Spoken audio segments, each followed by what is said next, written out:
안녕하세요. 반갑습니다. 벌써 9주차 수업을 하게 됐습니다. 9주차.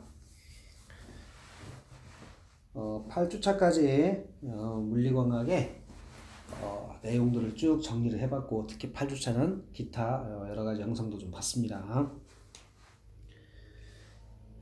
특히 이제 3학년들은 이제 9월달부터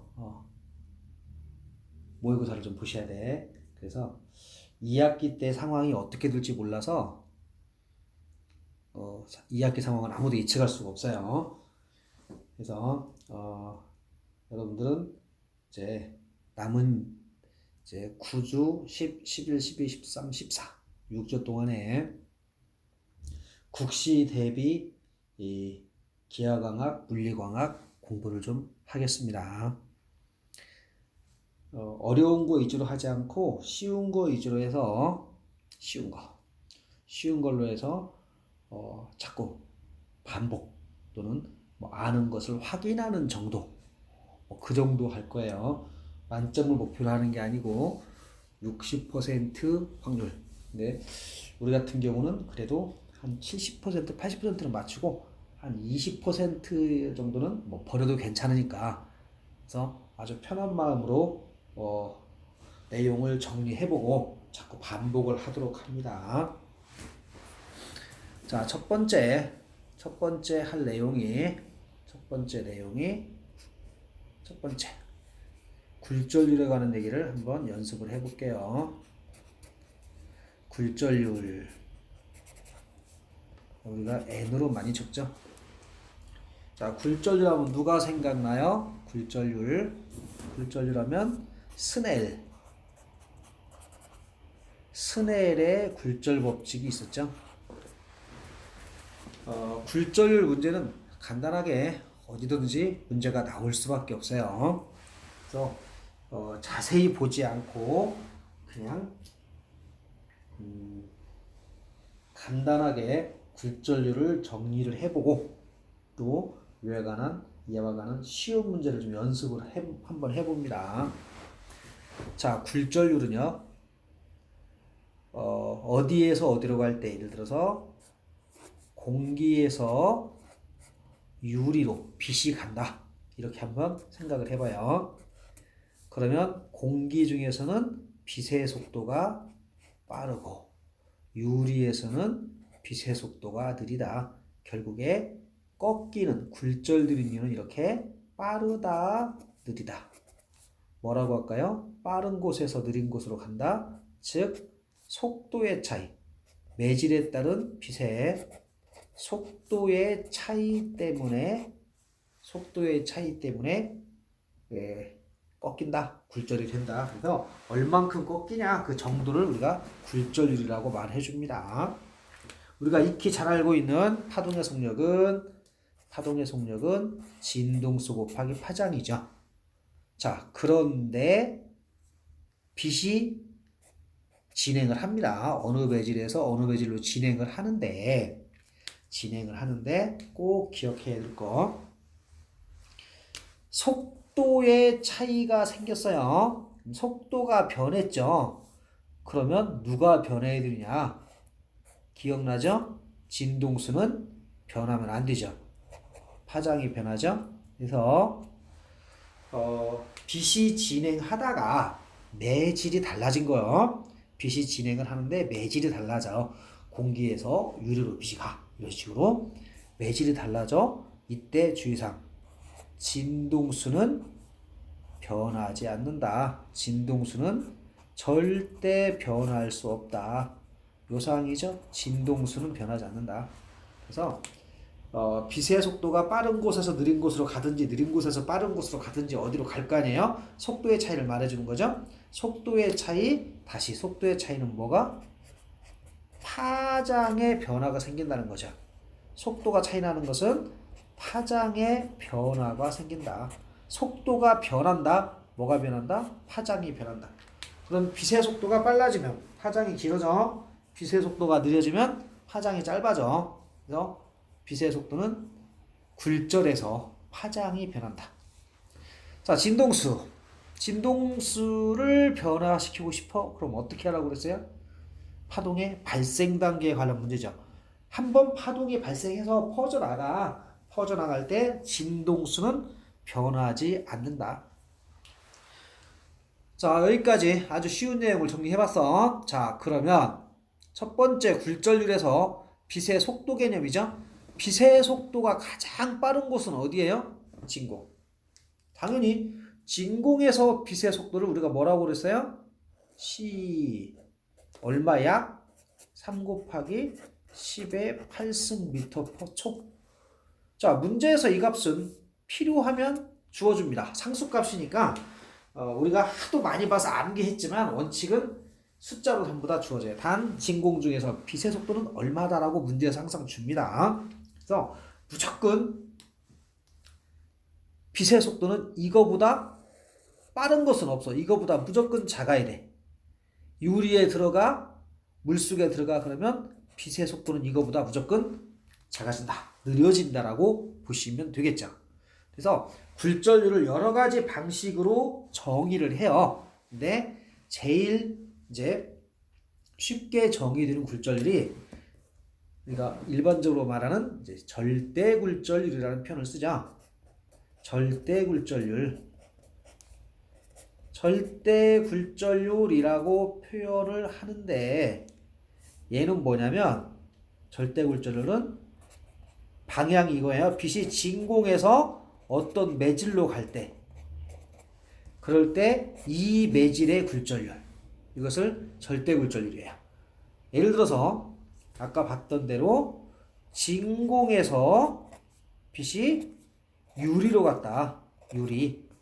그럴 때 우리는 뭐라고 하냐면 이런 경우는 N 유리의 굴절률 이렇게 적어버리죠. 근데 원칙적으로는 뭐라고 적어야 돼? N 진공에서 유리로 갈 때 굴절률. 근데 이거를 빼고 그냥 유리의 굴절률이라고 흔히 말하죠. 그러니까 우리가 일반적으로 말하는 물의 굴절률, 유리의 굴절률, 다이아몬드의 굴절률, 기타 누구의 굴절률이라고 하는 굴절률은 절대 굴절률이에요. 전부 다. 그리고 우리는 주로 절대 굴절률을 많이 다룰 수밖에 없어. 왜냐면 진공에서 또는 진공과 거의 똑같은 공기, 약 공기. 그래서 진공 또는 약 공기 비슷하다라고 그랬죠? 상관없어. 거의 차이가 없으니까. 여기서 뭐 렌즈, 유리 또는 뭐 CR39로 들어간다든지. 그래서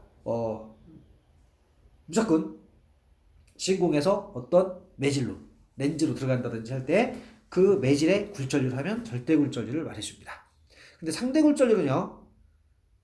이것도 문제가 나올 수도 있긴 한데 큰 의미는 없어. 우리는 지금 그냥 말로만 예를 들어서 유리에서 물로 갈 때 굴절률 이런 거 또는 뭐 물에서 다이아몬드로 갈 때 굴절률 또는 뭐 어디서 어디로 갈 때 굴절률 뭐 이렇게 표현하는 게 상대 굴절률이에요. 어디서 어디로 갈 때 굴절률이죠. 근데 우리는 그냥 재질의 특성, 절대 굴절률은 재질의 특성이죠. 이 값이 정해지면 너는 누구다라고 이미 정해져 버리죠. 물질마다 특별한 값을 가지고 있으니까. 그래서 굴절률의 느낌, 속도의 차이죠. 우리가 열심히 연습을 해봤으니까 금방 이해해 드리라고 믿습니다. 이제 그림을 그려서 한번 볼게요. 빛이 어디서 어디로 갑니다. 이제 빛이 진공 또는 공기에서 유리로 갔다. 이렇게. 그럴 때 진공에서 빛의 속도는 C, 유리에서 빛의 속도는 그냥 V라고 합시다. 문자로 적어준 거예요. 그래서 빛이 갑니다. 굴절 꺾여보자. 그럼 빛이 와서 꺾이죠? 꺾이는데 우리 하던 대로 속도 차이 때문에 이렇게 꺾이겠죠? 이렇게. 그래서 요각이 입사각, 요각이 굴절각 이렇게 들어가요. 굳이 뭐 문자로 적을 수도 있고 근데 여기서 법선 기준에서 좌우로 간다는 걸 우리가 알고 있으니까 그러면 정의를 해볼까요? N 굴절률 공기에서 유리로 갈 때 굴절률 그냥 뭐라고 적어 이제 그냥 유리의 굴절률이라고 적어도 된다라고 그랬죠.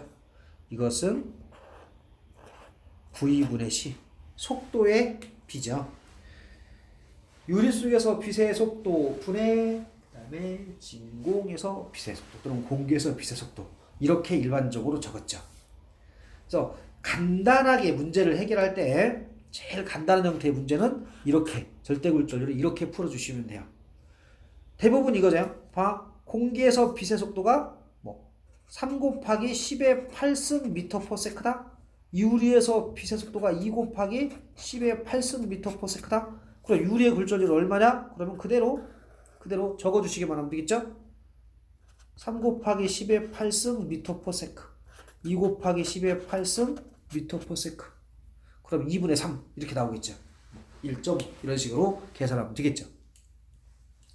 자, 여기까지 간단하겠죠? 간단합니다. 그래서 이런 얘기를 한번 해봤어. 문제를 풀 때 마찬가지예요. 문제가 딱 나오면 뭐라 나오면 속도의 비만 딱 하면 돼요. 그래서 항상 문제 풀 때는 어떻게 하느냐? 속도에 관한 문제가 나왔다라고 치면 속도에 관한 문제는요. 항상 그림을 딱 그려서 진공 또는 공기에서 속도가 얼마, 어떤 매질에서 빛의 속도가 얼마. 그래서 이거분의 이거 해주시면 돼요. 아주 간단하죠? 간단합니다. 여기서 속도가 얼마, 여기 속도가 얼마. 이것이 굴절률이다라고 비교해 주시면 돼요. 순서를 지켜서 그림을 그려주시면 되겠네. 자, 이렇게 속도에 관한 얘기를 했습니다.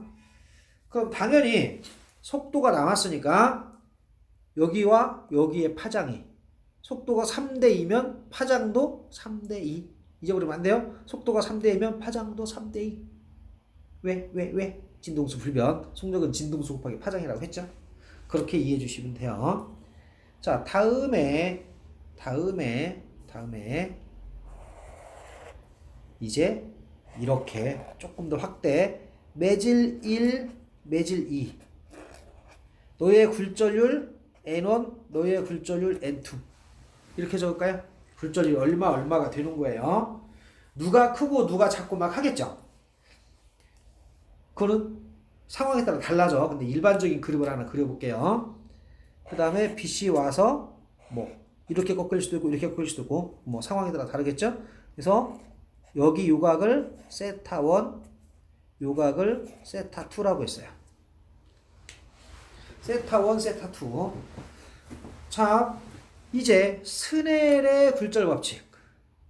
그 유명한 스넬의 굴절 법칙. 당연히 우리는 뭘 알고 있어요? N1 곱하기 사인 세타 1은 이것은 N2 곱하기 사인 세타 2가 되겠죠. N 사인 세타 곱한 값이 같습니다. 자, 또 여기에 파장이 람다 1. 여기에 파장이 람다 2. 여기에 속력은 V1, 여기에 속력은 V2. 이렇게 다 매질 1과 2가 적혀있죠? 자, 이제 적습니다. 스넬의 굴절 법칙. 싹 요거 가지고 해결하시면 답이 보이는 거죠. 자, 스넬의 굴절 법칙 하나씩 적어봐요.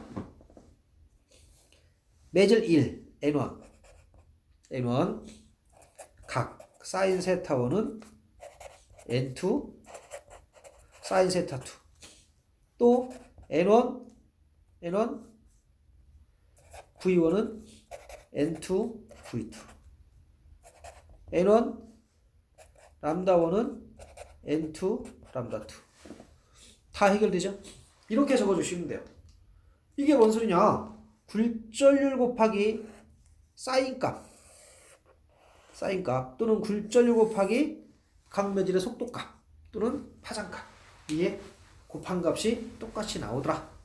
이렇게 정리해 주시면 되죠. 그래서 이게 스넬의 굴절 법칙이에요. 구분만 잘 해주시면 되겠죠.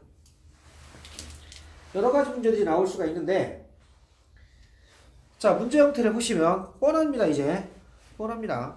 속도에 관한 얘기로 나올 수도 있고요. 파장에 관한 얘기 또는 사인 값에 관한 얘기로 나올 수가 있겠죠. 여러 가지 형태로 문제가 가능하다는 얘기입니다. 문제가 없겠죠. 자, 그러면 연습을 한번 해봅니다.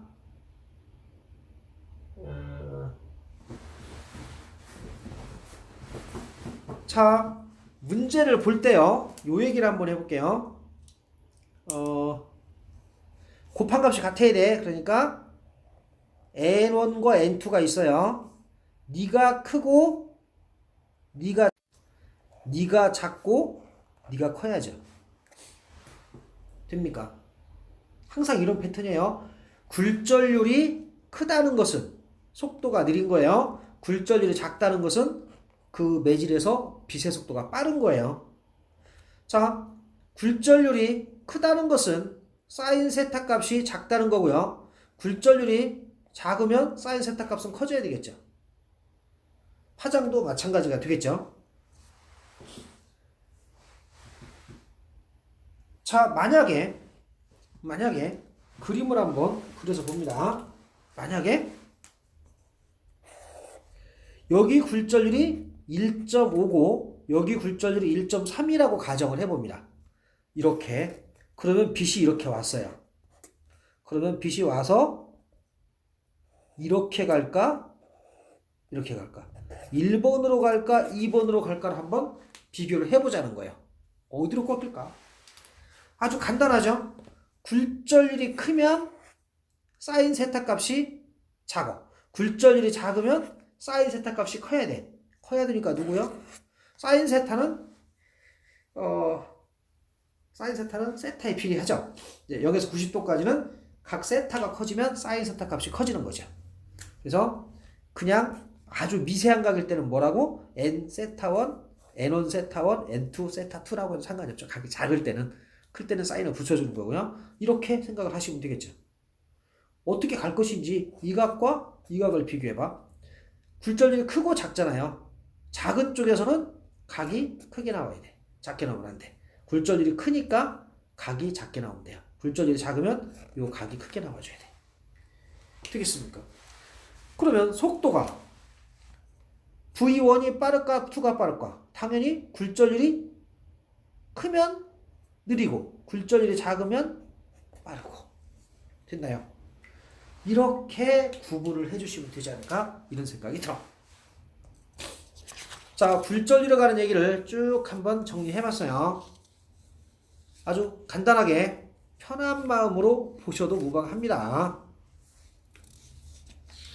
자, 다음에 그러면 문제를 한두개 문제를 몇 개 한번 살짝 보도록 할게요. 문제를 봅니다. 뭘로 볼까요? 빛의 속도에 관한 문제, 아주 쉬운 문제들을 속도에 관한 문제로 나올 수 있어요. 자, 속도 가지고 한번 해볼까요? 빛의 속도 하나 연습을 해봅니다.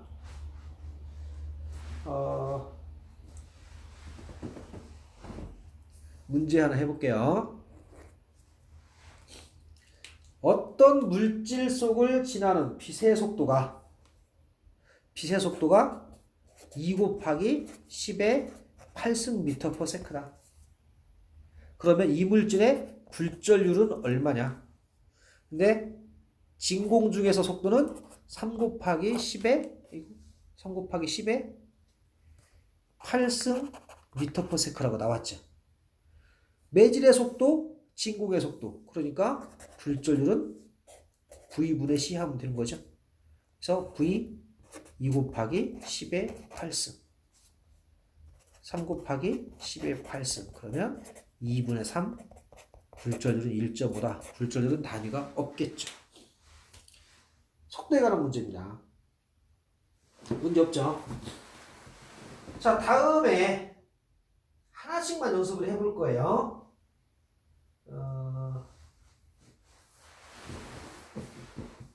각으로 한번 해볼까요? 두 번째 문제는 각으로. 빛이 진행하는데 입사각이 얼마, 굴절각이 얼마다. 이렇게 나옵니다. 공기에서 어떤 매질로 빛이 오는데 이렇게 옵니다. 입사각이 45도, 굴절각이 30도라고 해볼까요? 그랬을 때 요 매질의 굴절률이 얼마니? 라고 물어봤어요. 이해됐죠? 매질의 굴절률이 얼마냐? 그러면 여러 가지 방식이 있겠지만 우리는 요걸 많이 좋아했죠. 너 굴절률 얼마로 잡아? 1이죠? 그러면 스네일스 1 사인 45도는 n 사인 30도. 제일 편하고 아름다운 방법 이거 있죠. 그러면 1은 됐고 사인 45도가 얼마예요? 사인 45도는 루트 2분의 1. 2분의 루트 2. 똑같은 말이죠. n 사인 30은 얼마예요? 사인 30. 사인 30. 그렇죠. 2분의 1이죠. 이렇게 적어. 그리고 쳐다봐. 그럼 n이 얼마가 오면 돼? n은 그러면 루트 2 하면 되겠죠. 그래서 이렇게 답이 나오는 거예요. 자, 각에 관련된 문제 한번 해봤죠? 첫 번째 속도 문제, 두 번째 각, 세타로 나오는 문제. 문제 없어요. 그 다음에 파장 문제 한번 해봐. 파장. 형태는 세 가지니까 파장에 관련된 문제요. 네. 이거 했고 이제 파장 문제. 공기 중에서 파장이 600나노미터라고 해봅시다. 600나노미터인데 600나노미터요. 굴절률이 그렇다면 굴절률이 1.5인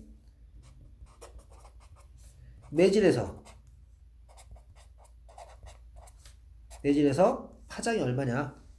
매질에서 2빛의 파장이 얼마겠니를 물어봤어요.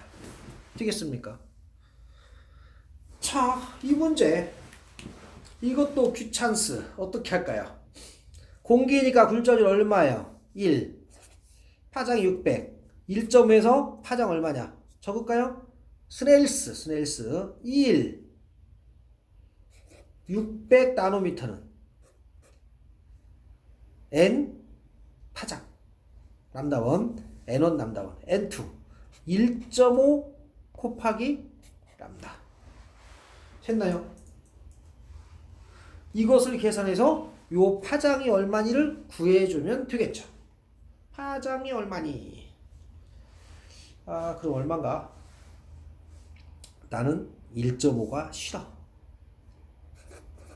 600은 1.5 2분의 3 람다. 그래서 람다는 3분의 2 곱하기 600 됐죠? 그럼 얼마가 나와서 파장이 400나노미터가 나왔죠. 그래서 답 파장은 400나노미터다. 자, 해결이 되겠죠. 이렇게 해서 굴절률 문제 다시 이제 하나씩 복습을 해봅니다. 굴절률 문제. 자, 첫 번째 속도 패턴이 속도에 관련된 형태로 나올 수 있고, 두 번째 사인값 각 세타를 가지고 푸는 문제도 있고, 세 번째는 이렇게 파장을 구하라는 문제가 있었죠. 그래서 굴절률 세 가지 문제 패턴을 연습을 해봤습니다. 이렇게 해서 첫 번째 시간은 굴절률에 관한 문제를 연습해봤습니다. 여기까지 마무리하겠습니다. 고생들 하셨습니다.